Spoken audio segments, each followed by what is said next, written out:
Live from our 7 Tasmania studios, your nightly news with Joe Palmer begins now. Good evening, everyone. A third firefighter has been injured while battling a massive blaze in the HUON Valley. The man has been taken to the Royal Hobart Hospital after being hit by a falling tree branch this afternoon. It comes as crews made the most of cooler temperatures across the state, bringing temporary relief to communities as they prepare for harsh conditions on Sunday. Towed out of the fire-riddled HUON Valley. This is the truck that rolled on the fire ground yesterday, injuring 2 firefighters. Both are in good spirits. One's being assessed for any potential spinal damage and the other one is due to be released from hospital. A Sustainable Timber Tasmania firefighter also hurt today after he was struck by a falling tree limb. GEEVESTON residents rallying around these frontline crews. Just felt so terrible and lucky that they're okay, and yeah, but it was just shocking to see actually. We're not firefighters, but you know, they're all volunteers and they work really hard down here, so hat off to everybody that's come to help. As of today, 187,000 hectares of land has been destroyed by this season's fires, totalling 1,600 kilometres of fire edge, 580 personnel on the ground and 38 aircraft in the skies. We've got this very dry month ahead of us. You know, you can have 90% of the fire out, but if you get a very, very dangerous day and it manages to get outside your containment lines, the whole thing can start again. Cooler conditions today allowing crews to get ahead. For the first time in weeks, the state left with no emergency fire warnings, bringing some life back to evacuated communities. It's bloody scary. I mean, it really is scary. I mean, you walk or you drive out of town and wondering if your town's going to be here when you come back. It's been pretty scary with the fires closing in on us, and yeah, we just didn't like sort of taking off and leaving the community without any fuel for the fire pumps. But worse conditions are on the way. A total fire ban declared on Sunday as communities are reminded not to get complacent. Fires also still burning in the Central Highlands and the Southwest fire crossing into the Mountfield National Park. We're certainly putting in a lot of suppression activity at the moment, but we can't give a definitive answer on when any of these fires will be out. Meanwhile, police once again left disappointed after reports of drones being flown over bushfires. Aircraft are extremely expensive to operate, and when they're all on the ground, that's a waste of time and everybody's money, and potentially putting people at risk. Fires predicted to burn across the state for many more weeks to come. Michelle WISBEY, 7 Tasmania News. A man accused of looting residents' homes as they fled from the fire danger in the HUON Valley has faced the Hobart Magistrates Court. 42-year-old Jeremy Alexander Goodwin has been charged with 38 counts, including 12 of burglary. He was refused bail and will appear in court again later this month. Police say it's the only report of looting, and the majority of the property has been recovered and returned to its owners. A team of up to 30 volunteers, including SES members and emergency services, have successfully found 7-year-old boy Bob Wright, who was reported missing yesterday. Members on board the Westpac rescue helicopter this morning found items of clothing belonging to the young boy. Bob's family are overwhelmed with happiness and extremely thankful for everyone who searched. There are renewed calls tonight for political donations reforms, with the latest information released from the Electoral Commission raising more questions than answers. As expected, the Liberals received significant financial support from the pokies industry, while Labor's campaign received a boost from unions. But among Tasmania's political parties, there's more than $4.5 million worth of money from unknown sources. Almost a year on from Will Hodgman's election victory, the people of Tasmania are finally getting some answers on the money behind the campaign. Under national laws, the Electoral Commission collects information from the last financial year on who made donations to the parties. Not only is the release of data too late, 11 months after we voted, but it really only captures a small amount of that spending. The Liberals had their election war chest filled up with more than $4 million worth of receipts, at least $500,000 from pokies-related entities. but in what's described as a legal loophole by some, the source hasn't been revealed for almost $3.5 million worth of income. And sadly for democracy and for Tasmanian voters, we will never know where that money came from. I think interest groups have got the right to be involved in political campaigns, but voters should know, who is paying the bills at the end of the day, and then they can judge whether that's affecting the policies of the parties and how they act in government. Labor had a quarter of the receipts of the Liberals, with their biggest declared donations from unions, but the majority of the party's funding sources are unknown. The Greens had less than $500,000 in receipts, their biggest declared donor reportedly a reclusive gambler. I know that he is a generous environmentalist and that his gambling activities are not based on sucking the income out of the pockets of some of our poorest people in our poorest communities. The government and opposition wouldn't talk about the issue on camera today, and their state party heads didn't return our calls. In a statement, Labor called for quicker donations disclosures and lower thresholds. The Premier said all parties were bound by the same rules, but as flagged, a review is underway into state laws. We are currently reviewing the laws to ensure that Tasmania's disclosure of donations and other reforms can be implemented to improve. All other states in Australia have addressed this loophole. Polling suggests that 90% of Tasmanians want much better disclosure regimes and much more transparency around political donations. Another year to wait until the next disclosure. Michael Breen, 7 Tasmania News. An investigation has been launched to find out how 4 little penguins died on the state's east coast. The Department of Primary Industries, Parks and Water and Environment says a ranger went to the site today to take photos and collect the carcasses for testing. The bodies were found by a local environmental group on the rocks in WISBEY yesterday, with injuries believed to be consistent with a dog attack. But DPIPWI says it's too early to tell what the cause of death is until an examination is complete. Sharp Airlines has announced additional flights will soon be operating to King Island from Launceston and Burnie. The new services are set to take off from the 8th of February and will be increased by 30 seats per week. Currently there are 15 passenger and freight flights every week to the island. Sharp Airlines says strong tourism demand has pushed for the changes. A new road safety campaign is spreading love to schools across the state. The traditional red speed limit circle is morphing into a love heart as a way to remind motorists to slow down to 40 in school zones. With nearly 90,000 children heading back to school next week, the campaign hopes to make pick-up and drop-off times safer for little ones. At the heart of it, our kids' lives are potentially on the line. They depend on very good behaviour on the roads. A new commercial is being launched to coincide with the campaign. In the past 5 years, 30 children aged up to 15 have been injured by vehicles in school zones. 35-year-old man from Moraine has died following an ATV crash late last month. Tasmania Police says the man was riding up an incline with a female passenger when it tipped after losing control. Both people were wearing helmets, but the man sustained serious head injuries and was taken to the Royal Hobart Hospital. Despite multiple operations, he died on Tuesday. A report will be prepared for the coroner. Remnants of the state's rich convict history have been unearthed in an archaeological dig in the southern Midlands. A group of university students uncovering the lives of those who built the connection between Tasmania's north and south. Dusting away the soil to find treasures of the past. Look what I found. These 10 aspiring archaeologists uncovering stone from a 19th century convict building.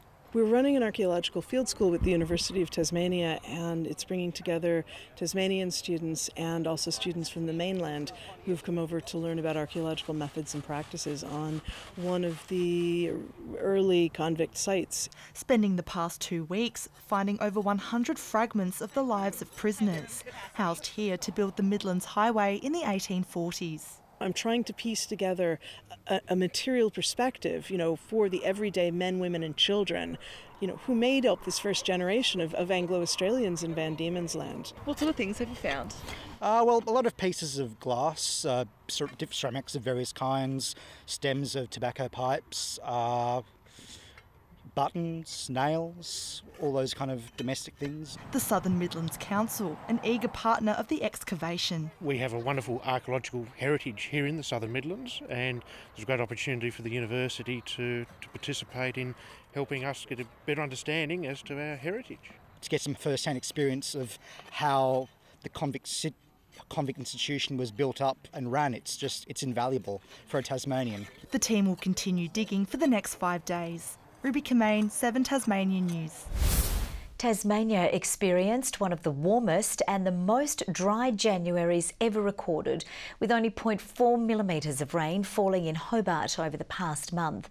Statewide, that trend is expected to continue over February, with 5 millimetres the most amount of rain predicted, proving little to no relief to those fighting fires. And if you were hoping for cooler conditions to come, it's not going to happen just yet. Unfortunately, those warm conditions are forecast to continue. There's warm ocean temperatures around Tasmania. That's keeping both days and nights quite warm. This Sunday, temperatures are expected to soar to the low to mid-30s. Organisers of this year's Festivale in Launceston say the event is likely to reach capacity, with pre-sale tickets already up 50% from last year, which saw close to 10,000 people attend. Festival goers will be treated to even more food and beverage stalls this weekend, a new layout and more seating.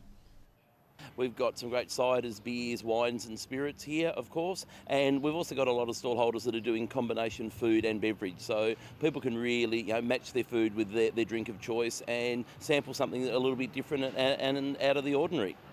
Gates opened at 4 this afternoon at City Park, with the event running until Sunday. Now let's take a look at the day's business and finance news with thanks to Tasplan, your local super fund. The Australian share market has closed flat after a subdued final day of trading, with early gains in the mining sector keeping stock prices afloat. The ASX 200 index fell 1.9 points, and just a short time ago the Australian dollar was trading at 72.38 US cents and 104.75 New Zealand cents. The Hobart Hurricanes can still claim top spot on the Big Bash ladder if they win at least one of the 2 games left in the season. The Canes suffered a shock loss to the Adelaide Strikers last night. Matthew Wade was the clear standout, slamming 88 off 54. But the Strikers stunned the Launceston crowd, chasing down the total with 13 balls to spare. George Bailey was bursting with excitement, and why wouldn't he be, with 2 of the biggest hitters in the business at the crease. Aggressive, beautiful. Matthew Wade and Darcy Short knocked 59 runs between them, but Wade was going even further on his own. That is going into the crowd. The crowd, the biggest for a Hurricanes home game this season, and the 13,500 were on the edge of their seats. That was flamboyant and brilliant. And he gets 4. The crowd loved Matthew Wade. 7 loved Peter Murphy. He's been doing the weather since 1984. And Brad Hodge loved his free haircut. The Kingsway Barbershop is what it was called. Look, to be honest, I did walk out there without paying. Oh, what? We didn't love it when Wade went on 88, or how the Canes lost 5 for 19 in the last 4 overs. They needed to have put more on the board. And he monsters this into the crowd. Alex Carey and Jake Weatherald were too strong. Between them, they hit 136 off just 77. Plenty of catching practice for the punters, but not what the Canes wanted. Although there was one good news story from the Strikers' innings. And a slip in and a big appeal, and he gets a wicket. Well done, young man. 18-year-old Jared Freeman claiming his first Big Bash wicket in just his 2nd game in the side. The Hurricanes' next clash is against the 2nd-placed Melbourne Renegades at Blunston Arena on Thursday. And today, the Tasmanian Tigers consolidated top spot on the ladder in the women's domestic one-day competition. Half-centuries to Georgia Redmayne and Corinne Hall helped the Tigers post 242 from their 50 overs. Alex Hartley then took 3 wickets to see the Tigers win by 78 runs. He's proven himself in Formula Renault. Now Tasmanian Alex Peroni is going to the next level. The young motorsport ace has landed a dream contract in Formula 3, and it means Peroni will have more exposure than ever to the F1 field. He had that fist-pumping win in Monaco, made even more special because it was in front of Formula One's movers and shakers. Now Alex Peroni can impress F1 scouts all year round when he races in the curtain raiser to the likes of Daniel Ricciardo and Sebastian Vettel. Just being 2 steps below F1 is crazy, and to be racing on the same weekend I think is a good inspiration for me. Graduating from Formula Renault to Formula 3 means it'll be faster and more competitive. But European team Campos chased Peroni's signature following his impressive trial run in Abu Dhabi last year. Peroni will have 2 teammates at Campos, but he'll be trying to beat them both. In motorsport there's a lot of variables with teams, engines, etc. But if you're in the same team with the same equipment, if you can beat your teammate, it looks good. Being the new kid on the block in F3 means Peroni is keeping his expectations in check, but with access to the team's driving simulator and expertise from its base in Spain, Peroni is truly shifting things up a gear. F2, I guess, is the next step in the ladder, but who knows what can happen. But yeah, just focusing on this year and just doing my best at every race. His season begins in March. Luke Saville is the last Aussie standing in the Launceston International men's draw after he beat France's Tristan Lamazine in straight sets in today's quarter-final. Fellow countryman Max Purcell was knocked out, while Arina Rodionova is the last Aussie woman still in the tournament after she downed Japan's Nao Hibiano in straight sets. Rodionova took an hour and a half to put away the 7-5, 6-2 win. Fellow Aussie Abby Myers was eliminated. Good evening. Well, here we are at the beginning of 3 days of tasting fine Tasmanian food, wine and other beverages at the annual Festivale event in Launceston's iconic City Park. Lots of activities ahead for young and old and for those in between. And of course, if you like a little bit of music to go with the Tasmanian food and fine fare, we've got the perfect setting for a concert. Isn't that just a magical outlook there? Let's have a look around the state today to see what happened with the weather. The temperatures did cool down a bit, which was good overnight. Lyawini dropped, in fact, to -3. Today, Hobart reached 20, Launceston 23, Burnie 20 and Devonport 21 degrees. Flinders Island hit 23 today, Smithton, Grove, Ouse and Friendly Beaches 22, King Island, Low Head and Strawn 20, St Helens 19 and Lyawini 16 degrees. Low-level convective cloud sits over the southwest of Tasmania, a little bit of patchy cloud over the northeast today. Onshore winds brought cloud to coastal New South Wales, cold air sits over the Bight and a cold front is over the Southern Ocean. The monsoon trough, of course, is doing its thing over the tropics. Tomorrow, the high to our west weakens, troughs and low pressure dominate the mainland. Looking at the wind directions, north to northeasterly first up tomorrow at 20 to 25 knots, turning southeasterly and easing over the west later, swells to around 2 metres. We do have a strong wind warning that is between Tasman Island and southeast Cape. Tomorrow's forecast, warming up again, Hobart 29 degrees, a bit of cloud about. Medina 30, I love this song by the Beatles, Strawberry Fields. Oatlands 26 degrees, a cloudy 26 in Launceston, 23 and a welcome shower for Lyawini and 20. Burnie 22 tomorrow, Strawn 27 and Marrawar top of 25, while in the east St Helens an afternoon shower and 23, Swansea 24 and Orford 25. And the UV still right up there in the warm conditions again tomorrow. On Sunday, hot over the north and east and fine until a shower develops over the southwest and northeast in the evening. Showers over the west, south and east, contracting to the north later on Monday. Mainly fine on Tuesday, apart from an early shower over the northwest. Further afield tomorrow, 28 degrees in Perth, sunny and hot in Adelaide, warm as well in Melbourne, a few showers forecast for Sydney and Brisbane. And here are the current conditions. And that certainly looks like excellent festival weather. Joe, 3 big days of festivities here in Launceston City Park, and just having a look at you there tonight, you've just reminded me of my 2 favourite beverages, red and white. I'll go and try some. Oh, don't drink the whole festival out of alcohol, Mert. Well, that's all from the team for now. Thanks for your company. We'll see you a little later with updates. Bye for now.